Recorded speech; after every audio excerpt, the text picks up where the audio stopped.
බලමු න්‍යාස සහ සංකීර්ණ සංඛ්‍යා නැත්නම් 13 වෙනි ගාන කොහොමද හදන්නේ කියලා. 13 වෙනි ගානේ අපිට කියන්නේ මෙන්න මේ වගේ කතාවක්. A කියලා න්‍යාසයක් තියෙනවා, B කියලා න්‍යාසයක් තියෙනවා, C කියලා න්‍යාසයක් තියෙනවා. ඊට පස්සේ A B සමානයි C ගේ පෙරළුම නැත්නම් C ટ્રાන්ස්පෝස් කියන වන පරිදි A B සහ C අගයන් හොයන්න කියලා තමයි අපිට කියන්නේ. මුලින්ම මම න්‍යාස ටික ලියා ගන්නවා. 13 A කොටස. හරි එතකොට මේ න්‍යාසය මෙන්න මේ විදිහට තමයි අපිට මුල් කොටස දීලා තියෙන්නේ. A B C කියන න්‍යාස තුනක් තියෙනවා. මෙන්න මේ සම්බන්ධය තෘප්ත වෙන විදිහට A B සහ C කියන නියත තුනේ අගයන් හොයන්න තමයි තියෙන්නේ. මේක නම් ලේසි නිකම්ම උත්තර ටික ගන්න පුළුවන්. AB න්‍යාසයේ ගුණිතය කොහොමද ලියන්නේ කියලා බලමු. 2 A1 3 ඍණ 1 1. B කියන න්‍යාසය ලියන්න පුළුවන් ඍණ 2 බිංදුව B 2 2 3. එතකොට මේ දෙන්නගේ ගුණිතය මම ලියන්න පුළුවන්. මෙතනින් එනවා ඍණ 4යි AB 2යි. ඒ කියන්නේ AB ඍණ 2යි. බිංදුවයි 2ක් A 3. 2ක් A ධන 3. ඍණ 6යි ඍණ B ධන 2යි. එතකොට මෙතනින් ඍණ B එනවා. ඍණ 6යි ධන 2යි ඍණ 4යි. බිංදුවයි ඍණ 2යි ධන 3යි. ඒ කියන්නේ 1යි. හරිනේ. ඔය තමයි අපිට එන්නේ. එතකොට මේක සමානයි කියලා කියනවා C ගේ පෙරළුම නැත්නම් C ගේ ට්‍රාන්ස්පෝස් කියන එක. C ගේ පෙරළුම කියලා කියන්නේ මෙතනින් ඍණ 3 ඍණ 3. ඒ කියන්නේ පේලි තීරු විදිහට ලියන්න තියෙන්නේ. තීරු පේලි විදිහට ලියන්න තියෙන්නේ. පහ C. හරිද? එතකොට මේ දෙන සමානයිනේ. එතකොට මම මේ න්‍යාස දෙක සංසන්දනය කරලා උත්තර ටික ගන්න යන්නේ. මුලින්ම ලේසි විදිහට ගමු. එතකොට මෙතනින් එකපාර ලියන්න පුළුවන් C සමාන 1යි කියලා. ඊට පස්සේ මෙයාව බැලුවාම B ට උත්තරයක් ගන්න පුළුවන් එකපාර ඍණ B ඍණ 4 සමානයි ඍණ 3යි. කියන්නේ B ට එනවා ඍණ 1යි කියලා. ඊට පස්සේ මෙන්න මෙයාව පාවිච්චි කරමු. 2ක් A ධන 3 සමානයි 5යි. එතකොට A කියලා කියන්නේ මෙතනින් 2යි 1 කියලා එනවා. අපි නිකන් මෙයාට ආදේශ කරලා බලමු උත්තරේ හරියට එනවද කියලා. AB කියලා කියන්නේ A1යි B ඍණ 1යි ඍණ 2යි. මෙතන ඍණ 1යි ඍණ 2යි ඍණ 3යි. හරිනේ. ඒ උත්තරේ එනවා. ඒ කියන්නේ අපි හොයපු ටික හරි. එතකොට මේක තමයි A සහ B C. A B C කියන තුන් දෙනාට එන උත්තර තුන. හරිනේ. ඒක එච්චර අමාරු නෑ. ඒක ස්ට්‍රේට් ෆෝවර්ඩ් ගාන. ඊළඟට අපිට කියනවා ABC සඳහා මෙම අගයන් ඇතිව AB ට්‍රාන්ස්පෝස් D සමානයි 2යි I ධන C වන පරිදි D න්‍යාසය සොයන්න. මෙහි I කියලා කියන්නේ ඝනය 2 වන ඒකක න්‍යාසයක් වේ. හරි එතකොට මම ABC කියන අගයන් තුන මෙතන එකපාර ලියා ගන්නවා. එතකොට මට මේක ඔක්කොම අයින් කරන්න පුළුවන්. මෙතන A1යි B කියලා කියන්නේ ඍණ 1යි C කියලා කියන්නේ 1. හරිද? එතකොට මම දැන් මේ ටික අයින් කරගන්නවා. මට කියන්නේ AB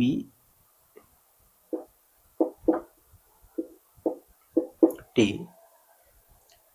මේක D සමානයි 2ක් I ධන C වන විදියට D හොයන්න තමයි තියෙන්නේ.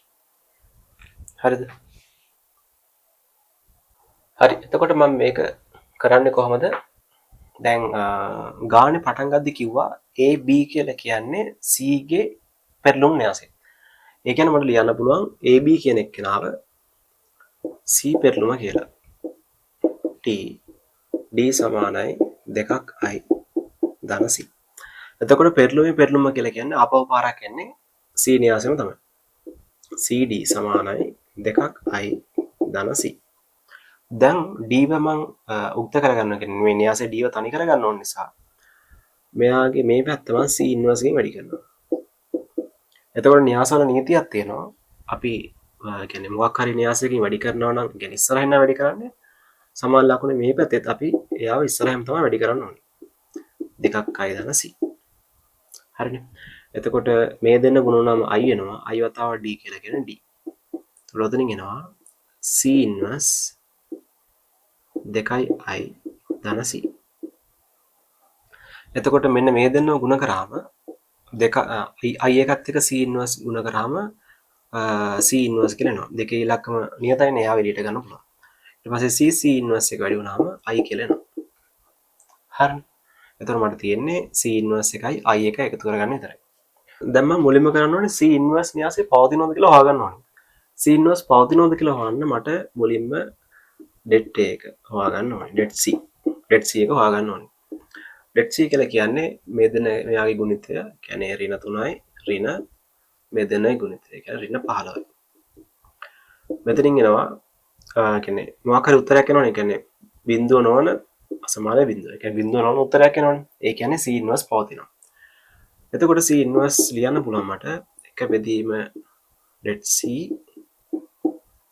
වතාවක් මෙන්න මේ න්‍යාසය 1 ඍණ 3 කියන්නේ මේ දෙන මාරු කළා අනිත් කියන්නේ ප්‍රධාන විකර්ණය මාරු කරනවා අනිත් විකර්ණය අපි ඍණ 1කින් ගුණ කරනවා ඍණ 5. එතකොට det c කියලා කියන්නේ මෙතනින් එන්නේ උත්තරේ ධන 15යි ධන 15 කියන්නේ 12යි.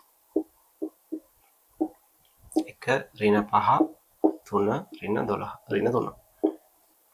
හරි ඊට පස්සේ මට තියෙන්නේ c ඉන්වර්ස් කියන එක්කෙනාව දෙකෙන් ගුණ කරලා ඊට පස්සේ i කියන එක්කෙනා එකතු කරනවා. i කියලා කියන්නේ 2 2 ඒකක න්‍යාසය. නැත්නම් ගණය දෙකවන ඒකක න්‍යාසය. දෙවරක් 1 බෙදීම 12 කියලා කියන්නේ උතර 1ට 6යිනේ.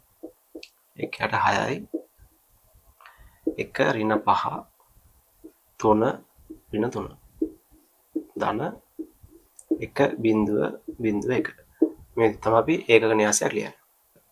ඊට පස්සේ දැන් මේක සුළු කරගන්න ලේසි වෙන්න මෙතන 1ට 6 කියන නියතය තියෙනවානේ. එතෙන්ටත් 1ට 6 කියන නියතය දාගමු.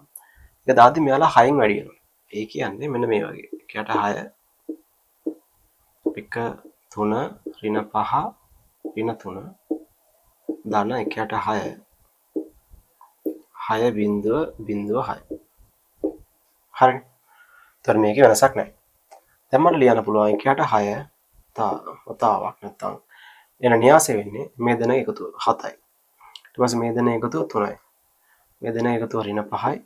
මේ දෙන එකතුව 3යි. හරිද? මෙන්න මේ විදිහට මට අන්තිම උත්තරය ලියන්න පුළුවන්. එතකොට න්‍යාස කොටසේ තියෙන ඔච්චරයි. මේ උත්තරය ආවා කියලා කියන්නේ එතකොට වැඩේ හරි. හරිද? න්‍යාස ගන්න අමාරු නැහැ. ලේසියෙන් කරන්න පුළුවන්. එච්චර අමාරු කළ නැහැ මේ පාර. කියන්නේ න්‍යාස ගණන් අමාරු කළ නැහැ එච්චර. ඊට පස්සේ අපි බලමු ඊළඟ කොටස කොහොමද හදන්නේ කියලා. ඊට පස්සේ තියෙන අපිට සංකීර්ණ සංඛ්‍යා ගාන. මුලින්ම කියනවා ප්‍රතිඵල 4ක් ඔප්පු කරගන්න කියලා. මම මේක ඔප්පු කරන්න යන්නේ නැහැ හේතුව මේක තනිකරම කියන්නේ මේක සම්පූර්ණ තියරියක්. මේක ඔයාලට තියරි කරද්දී හම්බෙනවා. එන්න මේ ඔප්පු කිරීම ඔයාලා ඕන තරම් කරලත් ඇති. ගානේ අපිට එතකොට ඊළඟට කියන්නේ Z1 සහ Z2 මාපාංක 1යි කියලා. ඊට පස්සේ කියනවා Z1 අසමානයි ඍණ Z2ට. ඒක කියන්නේ හේතුව අපිට පේනවා අර ඊළඟට දීලා තියෙන ප්‍රකාශය Z1 දන් Z2 කියලා පල්ලෙහෙන් තියෙනවා හරය කොටසක්. දැන් ඔය අසමානතාවය දුන්න නැත්නම් ඕක බිඳු වෙන්න පුළුවන්. බිඳු වෙන්න පුළුවන් කියලා කියන්නේ ඕක අනන්ත වෙන්න පුළුවන්. අන්න ඒක නැති කරන්න තමයි ඔය දීලා තියෙන්නේ Z1 අසමානයි ඍණ Z2 කියලා. හරි. එතකොට ඔන්න ඕක තාත්වික බව තමයි පෙන්වන්න තියෙන්නේ. හරිතර ගානේ මං ඕනි කරන දත්ත ටික ලියාගත්තා. ඕකේ කියන්නේ Z1 Z2 මාපාංක 1යි. ඊට පස්සේ Z1 අසමානයි ඍණ Z2. සහ ඒක දෙන්න හේතුව මේකයි. දැන් මෙයා මේ පැත්තට ගත්තොත් එහෙම Z1 දන්න Z2 අසමානයි බිඳුව කියලා කියන්නේ ඒතර. එහෙම කියන්නේ මෙන්න මේ හරය කොටස නිසා. මොකද ඕක බිඳුව වුණොත් එහෙම මෙයාට අර්ථ දැක්වීමක් නැති වෙනවා. අපිට ගානේ කියන්නේ මෙන්න මෙයා තාත්විකයි කියලා පෙන්වන්න ඕන. ඒ කියන්නේ තාත්විකයි කියලා පෙන්වන්න කියලා කියන්නේ අපිට අතාත්වික කොටසක් නැහැ කියලා තමයි පෙන්වන්න ඕන. හරි ඔය වැඩේට මම මුලින්ම මෙයාව W කියලා නම් කරගන්නවා. හරිද? W කියලා නම් කරගෙන දැන් මෙහෙමයි. දැන් මෙතන Z1 Z2 කියන එක්කෙනාට අර x ධන y කියන ඒවා ආදේශ කරගෙන කරන්නේ නැහැ. හේතුව අපිට දැන් ඔය ගාන හදලා තියෙන්නේ එහෙම කරගෙන යන නෙවෙයි. අර අපි කලින් පාර්ට් එකේදී ඔයාලා මේ ඔප්පු කිරීම 4ක් කරගත්තනේ. අන්න ඔය ඔප්පු කිරීම 4 පාවිච්චි කරලා තමයි මේකට උත්තරේ ගන්න වෙන්නේ. හරිද? එහෙම කරන්නේ නැතුව යන්නත් පුළුවන්. හැබැයි එහෙම කරොත් එහෙම ඔයාලා අනවශ්‍ය විදිහට වෙලාව නාස්ති කරගත්ත වෙනවා. මොකද එහෙම කරන්න ගියොත් ගොඩක් එකට වෙලා යනවා. ඒ නිසා අපි දැන් අපි අර පොඩි ක්ලූ එකක් ගන්න ඕනේ ගානේ උඩ කොටසෙන් මොකද්ද මොන විදියටද ගාන හදන්නේ කියලා පොඩි ක්ලූ එකක් ගන්න පුළුවන්. හැම වෙලෙම ඒකට පුරුදු වෙන්න. මොකද ඒකෙන් පිට ගියොත් ඔයාලා අනිවාර්යෙන් ඒකට අමතර වෙලාවක් නාස්ති කරනවා. හරිද? රයිට්. එතකොට මම මෙහෙම කරන්න. මම මෙන්න මේ දෙන්නගෙම බා එක ගන්නවා. කියන්නේ w bar එක දාන z1 z2 z1 දාන z2 ගේ බා. හරිද? එතකොට මේක මට ලියන්න පුළුවන් දැන් එක දාන z1 z2 මෙයාගේ බා බෙදීම z1 දාන z2 බා. හරිද? එතකොට මේක ඒ කියන්නේ මෙන්න මේ තියරියත් දැන් ඔයාලා මට මතක නැහැ මට මතක හිටියා හතරවෙනි කොටසේ මෙන්න මේක ඔප්පු කරලා තියෙනවා. හරිද? ඊට පස්සේ ලියන්න පුළුවන් දැන් මෙතන ධනනේ තියෙන්නේ. එහෙනම් මෙතන බලපෑමක් නැහැ. මෙන්න මේ විදිහට මේක ලියන්න පුළුවන්. z1 ධන z2. හරි. මෙන්න මෙතන ඔප්පු කිරීමක් කරා මෙන්න මෙයාව ලියන්න පුළුවන්. මෙන්න මේ විදිහට. ඒ කියන්නේ මේ බා එක දෙන්නට වෙන වෙනම දෙන්න පුළුවන්. ඊට පස්සේ තව පාරක් මෙන්න මෙයාටත් ඔය විදිහටම කරන්න පුළුවන්. z1 z2 බා. z2 බා. හරිනේ.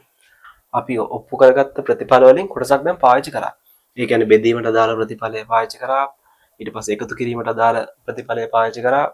ගුණ කිරීමට අදාළ ප්‍රතිඵලයත් පාවිච්චි කරා. හරි. ඊට පස්සේ අපිට ඉතුරු වෙලා තියෙන අනිත් ප්‍රතිඵලය තමයි මෙන්න මේක. z bar කියන එක ලියන්න පුළුවන් මාපාංක z ගේ වර්ගය කියලා. හරිද? දැන් බලමු කොහොමද ඒක මෙතෙන්ට පාවිච්චි කරන්නේ කියලා.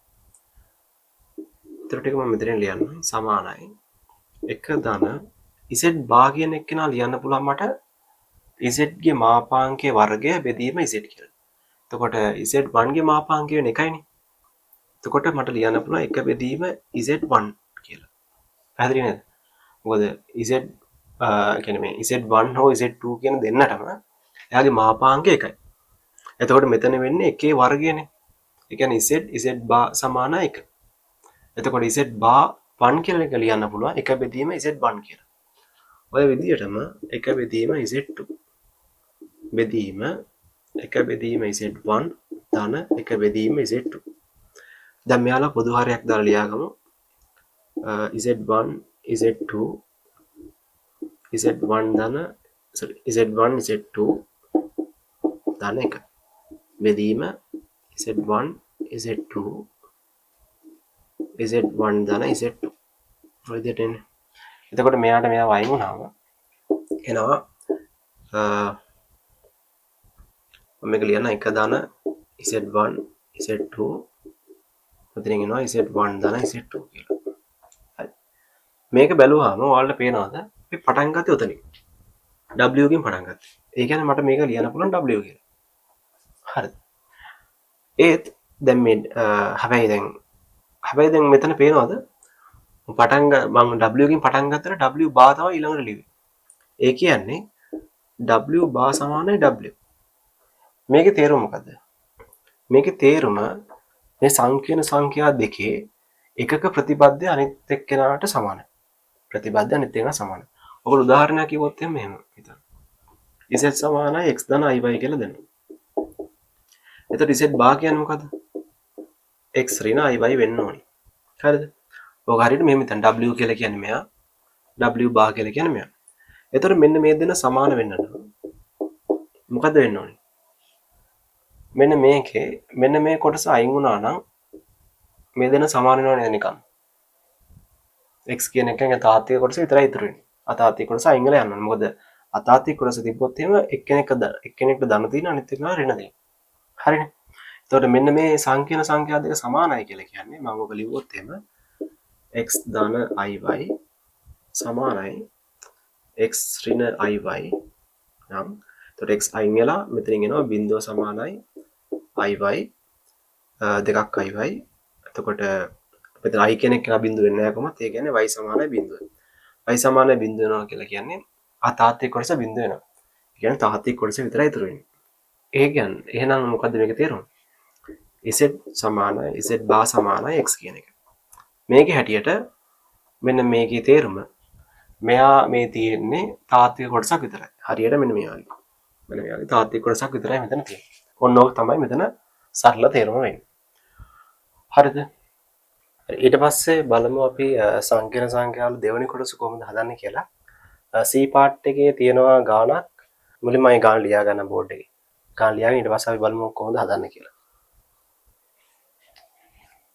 එතකොට අපිට ගාණේ කියන්නේ cos alpha ධන i sin alpha බෙදීම cos beta ධන i sin beta සමානයි මෙන්න මෙයා කියලා පෙන්වන්න තියෙන්නේ. ඔය වැඩේට එතකොට ඊට අමතරව ගාණේ කියන මේ alpha beta කියලා කියන්නේ තාත්වික සංඛ්‍යා නියත දෙකක්. මෙන්න මේ alpha beta තාත්විකයි. අපි බලමු කොහොමද කරන්නේ කියලා. හරි. එතකොට මෙයාවනේ ගන්න ඕනේ. මම මෙහෙම වැඩක් කරනවා. මම මෙයාගේ ප්‍රතිබද්ධයෙන් මේකේ උඩ යට දෙන්නම ගුණ කරනවා. ඒ කියන්නේ cos alpha ධන i sin alpha සමානයි cos beta. මෙයාගේ ප්‍රතිබද්ධයනේ. ඒතකොට ඍණ i sin beta. අපි දන්නවා මෙයාගේ ප්‍රතිබද්ධය වැඩි කරාම මෙතනින් හැදෙනවා cos වර්ගය beta ධන sin වර්ග alpha කියලා. sin වර්ග beta කියලා. හරි මෙහෙම හැදෙනවනේ. right ඊට පස්සේ මෙන්න මේ දෙන්න ගුණ කරගෙන අපි හදාගමු cos alpha cos beta. ඊට පස්සේ මෙන්න මේ දෙන්න මම ගුණ කරගන්නම් ඍණ i වර්ගය sin alpha sin beta. ඊට පස්සේ මෙයාවයි ඍණ i මෙතන ධන එකක් දාලා මෙතන මොකද මට උත්තරේ ධනනේ ඕනේ. එහෙනම් මුලින්ම මම මේ දෙන්න උගුණ කරගන්න. කියන්නේ sin alpha cos beta ඊට පස්සේ ඍණ ඊට පස්සේ මේ දෙන්න උගුණ කරගමු. cos alpha sin beta. හරි. මම හිතනවා මේක පැටලුන්නේ නැහැ කියලා. මුලින් මම කරේ මේ දෙන්නම ගුණ කරගන්නවා. ඊට පස්සේ මේ දෙන්නම ගුණ කරගන්නවා. මොකද මම එහෙම මෙයාව ඊට පස්සේ ගුණ කරගත්තේ මොකද හේතුව i වර්ගයෙන් මට ඍණ එකක් එනවා. එතකොට i නැති පද සෙට් එක මට එකට ගන්න ඕන නිසා තමයි මම ඒ විදිහට ගුණ කරේ. ඊට පස්සේ ධන i මුලින්ම මම ගුණ කරේ මේ දෙන්නම හේතුව මට මෙතන ධන උත්තරයක් ගන්න ඕනේ මෙන්න මෙතනින්. ඊට පස්සේ මම මේ දෙන්නම ගුණ කරා. ඊට පස්සේ මෙතනින් බෙදීම මෙතන එකනේ ඉන්නේ. ආයෙ එක ලියන්න ඕනේ නැහැ. මොකද cos වර්ගය θ ධන sin වර්ගය θ. ඒ වගේ ආකාරයෙන් මෙතනදී එක එකක් වෙනවා. එතන මෙතනින් හදන ඊට පස්සේ cos alpha cos beta i වර්ගය කියලා කියන්නේ ඍණ එකයි ඍණ එකත් එක්ක ධන එක ඍණ එක එකතු වුණාම ධන එකක් එනවා. sin alpha sin beta ධන i දැන් මෙයා මට එකපාර ලියා ගන්න පුළුවන්. කොහොමද? මෙතන තියෙන්නේ sin alpha මේක beta එනවා. ඍණ beta. හරිද? මෙන්න මේක මේ විදිහට ලියන්න පුළුවන්. ඊට පස්සේ මෙයාවත් ඔය විදිහටම හදන්න පුළුවන්. cos alpha ඍණ beta කියලා. හරි. මේ ත්‍රිකෝණමිතියේ පාවිච්චි කරන දේවල් මේවා දැනගෙන ඉන්න ඕනේ. ධන i sin alpha ඍණ beta. හරිනේ. අපිට ඕනි කරන උත්තරය අරගෙන තියෙනවා. එතකොට ඒක ඇත්තට අමාරු නෑ. ඒක ලේසියෙන්ම ගන්න පුළුවන්. ඊට පස්සේ බලමු දෙවෙනි කොටසේ මොකද්ද කියන්නේ කියලා. ඒකේ කියනවා එක ධන මූල තුනක් i සහ මූල දෙකයි එක ධන i කියන ඒවා ද්‍රවකාකාරයෙන් ප්‍රකාශ කරන්නේ. r ධන cos θ ධන i sin θ කියලා කියන්නේ ද්‍රවකාකාරය. ඒ ද්‍රවකාකාරයෙන් ප්‍රකාශ කරන්න කියලා තමයි කියන්නේ. එතකොට මේකේ r කියන එක්කෙනා බිඳුරට විශාලයි, θ කියන එක්කෙනාට දීලා තියෙනවා ඍණ 5 සහ 5 කියන අතර තමයි ඕක තියෙන්නේ.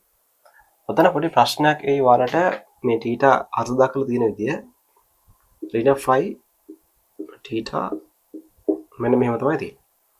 ඕක වෙන්නේ මෙහෙමයි. දැන් අපේ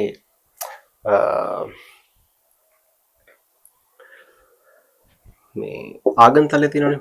ආගන්තලේ මේක මේ ප්‍රධාන විස්තරය තමයි අර්ථ දක්වලා තියෙන්නේ. ප්‍රධාන විස්තරය අපි ගණනය කරන්නේ x අක්ෂයේ ධන දිශාවත් එක්ක තමයි මේ කෝණය ගණනය කරන්නේ. එතකොට මෙතන බිඳුවේ ඉඳලා අපි යනවා 5 කියන අගය වෙනකම්. ඕක තමයි මෙන්න මෙතනින් අර්ථ දක්වලා තියෙන්නේ.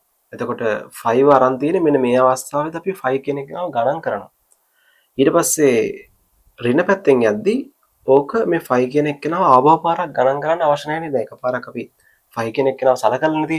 එතකොට මේ පැත්තෙන් ඉද්දී ආයේ 5 කියන එක්කෙනාව සලකන්නේ නැති වෙන තමයි මේ සමාන ලකුණු නැතුව අසමානතාවක් විතරක් දීලා තියෙන්නේ. ඒ කියන්නේ ඍණ 5 විශාලයි θ කියලා විතරක් දීලා තියෙන්නේ. හරිද? ඕක තමයි ඒකට හේතුව. ඊට පස්සේ අපි බලමු අර දීලා තියෙන දෙන්නව කොහොමද ද්‍රවක ආකාරයෙන් ලියන්නේ කියලා. එතකොට මම මුලින්ම මේ දෙන්න ලියා ගන්නවා. හරි බලමු කොහොමද මේක ද්‍රවක ආකාරයෙන් ලියාගන්නේ කියලා. දැන් ලියා ගන්නම් මට ඕනි වෙනවා මම මේක Z1 කියලා ගන්නවා. මෙයාගේ වර්ගය කරලා එළියට ගන්නවා සම්පූර්ණ වර්ගමූලය කියලා එළියට ගන්නවා. එතකොට දෙකේ ඉලක්කමක් එනවා. එක බෙදීම 2යි ධන මූල 3 බෙදීම 2යි i.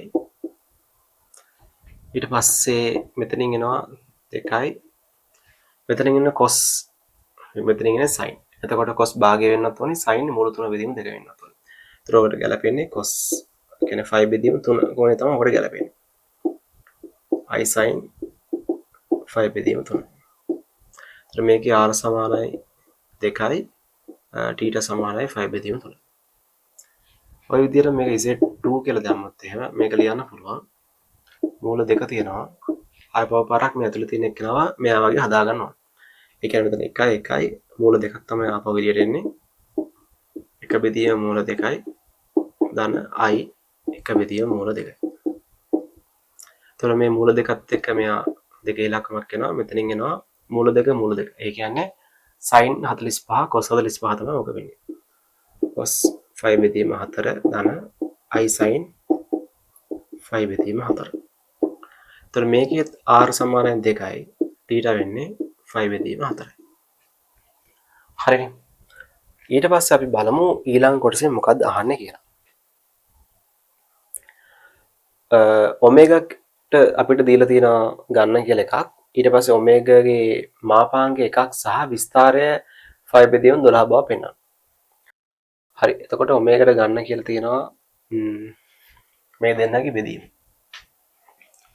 ඔමේගාට සමානයි 1 ධන මූල 3යි i බෙදීම මූල 2 1 ධන i. ඒතර අපිට කියනවා ඔමේගාගේ මාපාංකය 1යි සහ ප්‍රධාන විස්තරයෙන් තමයි ඔමේගා සමානයි 5 බෙදීම 12යි කියලා පෙන්වන්න කියලා. හරිද? ඒතර මේකත් අමාරු නෑ. මොකද දැන් අපි කලින් යම්කිසි ඔප්පු කිරීමක් කරා. ඔන්න ඕක තමයි මෙතන පාවිච්චි කරන්න තියෙන්නේ. හරිද? හැම වෙලේම අර ක්ලූ එක අපි බලන්න ඕනේ මොකද්ද කොහොමද අපි ගාන හදන්නේ කියන ක්ලූ එක අපිට ගානේ උඩ කොටස අපි හැම වෙලේම ඔප්පු කිරීමක් කරලා තමයි එන්නේ මෙතෙන්ට. හරිද? එතකොට එක ධන මූල 3ක් i කියන එක මම ලියන්න පුළුවන්. 2යි cos 5 බෙදීම 3 ධන i sin 5 බෙදීම 3යි. බෙදීම 2යි මෙයා ලියන්න පුළුවන් cos 5 බෙදීම 4 ධන i sin 5 බෙදීම 4. හරිනේ. එතකොට මේ දෙකේ ඉලක්කවනේ මේ දෙකේ ඉලක්කම අයින් වෙනවා. එතකොට මේ කියන්නේ සංකීර්ණ සංඛ්‍යා දෙකක බෙදීමේදී මොකද වෙන්නේ විස්තර වලට? විස්තර අඩු වෙනවා. එහෙනම් මට ලියන්න පුළුවන් cos 5 බෙදීම 3 ඍණ 5 බෙදීම 4 ධන i sin 5 බෙදීම 3 ඍණ 5 බෙදීම 4. මෙතනින් එනවා cos 12යි 4යි 3යි 1යි. ඒ කියන්නේ 5. ධන i sin එතනින් 12යි 5 තමයි. හරිද? මේක තමයි ඔමේගා. දැන් මම යන්නේ ඔමේගා හෙව්වනේ. ඔමේගාගේ මාපාංකය හොයන්න. ඔමේගා මාපාංකය කියලා කියන්නේ මෙයාගේ වර්ගය දන්න මෙයාගේ වර්ගයේ වර්ගමූලය. ඒ කියන්නේ cos වර්ගය 5 බෙදීම 12 ධන sin වර්ගය 5 බෙදීම 12 මෙයාගේ වර්ගමූලය. හරි. මේක අපි දැන් තියරි වලින් මේවා දැනගෙන තියෙන්න ඕනේ. හරිද? එතකොට cos වර්ගය 5 බෙදීම 12 දන්න i sin වර්ගය 5 බෙදීම 12 කියලා කියන්නේ මේක අර cos වර්ග θ දන්න sin වර්ග θ. ඒ කියන්නේ එකයිනේ. එකේ මූලය කියන්නේ එකයි. ඒ කියන්නේ ඔමේගාට එනවා. ඔමේගා මාපාංග මෙතනින් අතරම ධන හෝ ඍණ උත්තර එන්න ඕනි. හැබැයි මාපාංගයක් නිසා අපි ධන උත්තරේ විතරයි සලකන්නේ. ඒතර ඔමේගා මාපාංගය කියන එකට ධන 1 කියලා එනවා. ඒක හරි. ඊට පස්සේ විස්තරය කීයද? මෙතන විස්තරය ඇවිල්ලා ඉවරයි. ප්‍රධාන විස්තරය ඔමේගාගේ 5 බෙදීම 12යි. හරි නේද? ඔන්න ඔය විදිහට තමයි ඒ කොටස ඉවරයක් කරන්නේ. ඊට පස්සේ ගානේ මොකද්ද කියන්නේ කියලා බලමු දැන්. ඔමේගා 18 ඍණ i කියලා අපෝහණය කරන්න තමයි තියෙන්නේ. ඔමේගා 18 රයිට්. එතකොට මම දැන් මේ ටික අයින් කරගන්න. ඔමේගා 18 යගේ යන්නේ. හරිද? එතකොට මේක ඍණ i කියලා තමයි අපෝහණය කරන්න තියෙන්නේ. ඍණ i. එතකොට ඔමේගා 18 කියන්නේ මොකද්ද? ඔමේගා කියන්නේ මොකද්ද? ඔමේගා කියලා කියන්නේ මෙන්න මෙයා. මෙන්න මේක.